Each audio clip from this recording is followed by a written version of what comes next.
Chapter 8. After seeing Dax's heart in my hands, I drifted into unconsciousness, letting the darkness take me as my only solitude from the atrocities that Hyde made. It was something I had to deal with for years, but for the bloodshed that I woke to each and every time was beginning to wear on me, to the point of a nervous breakdown. I let my eyes blink open and took in everything around me. I awoke to the chilly marble floor in my bedroom. Hyde had always managed to keep me from ending up on the bed and cocooned in sheets. The floor was much easier to clean and didn't require me replacing a mattress, as well as the burning sheets that I had soiled with blood. After the first time, this change was a welcome one, but still highly unpleasant. From the blood on the apron and lab coat had worked slightly into the grout in between the marble slabs that made up my floor. A groan fleeing from between my lips, seeing that it was 6 in the morning and I only had a matter of a couple of hours to clean up this mess. Sitting up, I noticed I still wore the heels, which were now ruined. The sticky feel of the blood on the lab coat made my stomach turn.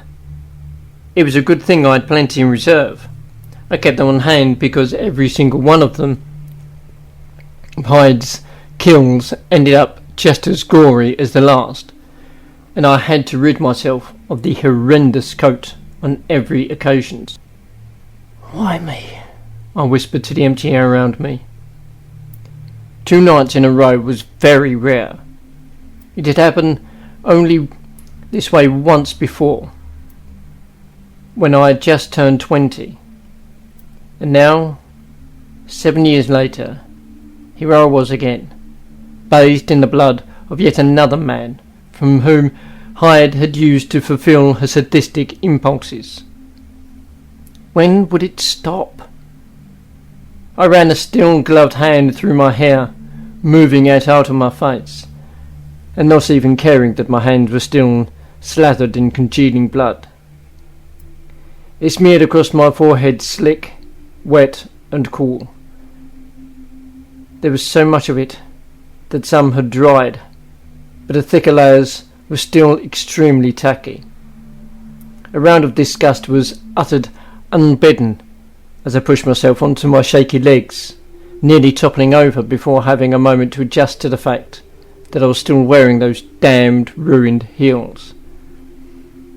I ripped them off me in one quick move, a move to the oversized gas fireplace in the living room. There was no way I was going to be able to get the blood out of this stuff, but I could at least save the rubber apron. That could be rinsed and bleached in the bathtub, and so I could reuse it. The rubber aprons cost more than the lab coat, so I tried to save them wherever I could.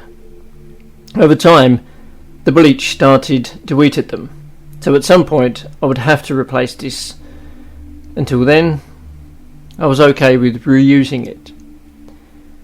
I slipped off the apron and dropped it right into the bloody print of my body on the floor, and resolved to burn the damn coat as well as the shoes. There was absolutely no saving them. Blood had a tendency to ruin everything if you didn't get to it quickly. Hyde made it just way too easy to ruin a lot of stunning clothes and white coats, and I was thanking my lucky stars that she had managed to leave that dress I'd worn this time untouched. I could at least smile at that small victory. But the smile faded quickly as soon as I reached the fireplace and started the fire, throwing the expensive shoes right into the rolling flames. I sighed in sadness as I watched them burn, but I wasn't upset about the shoes. Dax's death would be one that would haunt me for a long, long time to come. I hadn't known him long at all. Most of what we didn't require speaking to one another, but I'd known enough to begin to actually like him. One of many firsts for me that didn't end well. Unbuttoning the coat, I saw flashes of the kill in my mind, interspersed between images of past murders at my hand that Hyde had carried out using my body as her tool. I felt used and violated when I threw the coat into the boiling fire. Hearing the crackling of it as it caught, it didn't take long before I smelled the iron of the blood in the air, which would be soon covered by the smell of bleach once I got cleaning up of the rest of the Hyde's mess. Lauren had always mentioned the constant tinge of cleanliness in the air when she came over, but never once asked about it. She knew me well enough to know that certain things you just didn't ask, and kept her mouth shut when it was pertinent. This kind of silent concern was something I was thankful for. She could mention it, but didn't need to know more than I was willing to share with her. At that point, I was in extreme need of a shower. But first things first, the floor needed to be my first course of action, followed by that room. I would have to call into the gallery and let Hannah know that I would be a little late. I removed the nitrile gloves and threw them into the fire as well. No need to taint the phone with blood when there was already enough of it to go around. The only blood on me was in my hair, on my forehead, and a thin red splotchy layer of it glittering my skin, covering my breasts. I felt permanently stained with the blood of innocent men that I would never be able to wash away. But it wasn't just my body that was tainted. My soul was tainted too, and that would be far harder to wash away. My cell phone was in my purse, which was conveniently on the couch. Fishing it out, I dialed the number for the gallery and left a message that I would be in late. Hannah never minded when I was late for work, as long as I wasn't late for a showing, which I never was, and I was rarely ever late as it was. Hyde had a tendency to kill early enough in the night, where I had more time than this to clean up after her, but she didn't leave early enough time this time around. The same exact thing happened on the other occasion where she had killed 2 nights in a row. But there was less of a mess that time because she didn't use the circular saw and really took her time. It seems she was becoming more desperate for the kill. I was holding her back too much, and that was why she felt she needed to come out to play again. Maybe. I sure hope not. All of the chemicals I used to clean up the body remains of the night's events were kept in a special place in my kitchen. I walked to the kitchen in the buff and removed bottles of various cleaners from the cabinet as far away from the stove as possible. These were the only times this cabinet was ever opened, and I always felt a sharp pang in my chest when I had to. The only way to recall to really clean the marble and get the blood off it was to wipe it down with a wet cloth first, and then to slather it with some baking soda to make a poultice that I would cover in plastic and wipe away after 24 hours.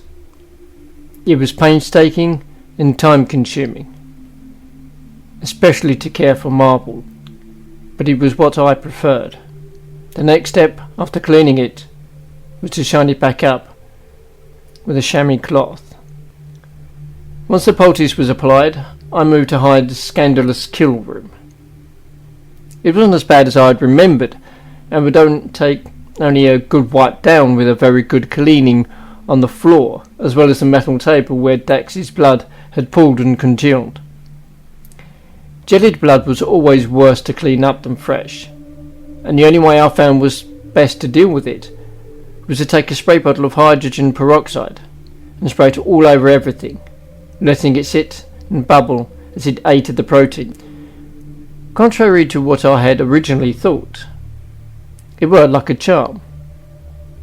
It took an hour for the room to become spotless under my expert hand, but now I wasn't only covered in what remained of his blood, but also chemicals and sweat.